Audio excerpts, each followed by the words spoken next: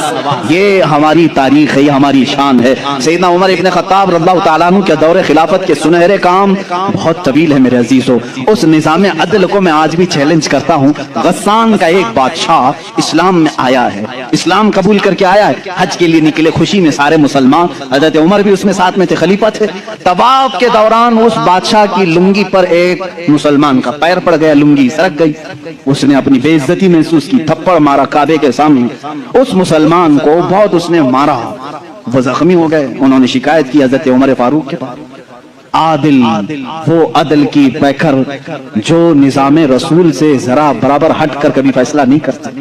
حضرت عمر کا فیصلہ تو وہ ہے کہ ایک بندہ یہ حضور کے پاس فیصلہ لے کر کے آیا تھا، معلوم ہے نا، ایک یہودی اور ایک مسلمان زمین کے جھگڑے میں فیصلہ کیا، حضور نے فیصلہ کیا یہودی کے حق میں یہ زمین تو چھوڑ دے، لیکن وہ مسلمان منافق تھا، دل میں بغض تھا، اس نے کہا میں رسول کا فیصلہ نہیں مانتا، عمر کے پاس فیصلہ لیں گے، عمر کے پاس کریں گے۔ وہ یہودی کو یقین تھا جو رسول فیصلہ کریں گے وہی عمر بھی کریں گے، لیکن یہاں معاملہ بدل گیا، یہاں معاملہ بدل گیا۔ وہ منافق یہ سوچتا تھا کہ عمر کو میں اپنی باتوں میں لے لوں گا، یہ یہودی ہے ہمارے دشمن، زمین میرے حوالے کر دی جائے۔ حضرت عمر کے پاس دونوں گئے اور کہا ہمارا معاملہ ایسا ایسا ہے۔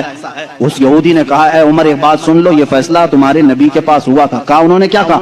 کہا میرے حق میں انہوں نے زمین کا فیصلہ کیا۔ پھر اس نے کیا کیا؟ کہا یہ نہیں مانتا، یہ کہتا ہے عمر کے پاس فیصلہ کرے۔ اللہ اللہ، کہا میں تو پھر اس کا فیصلہ کرتا ہوں۔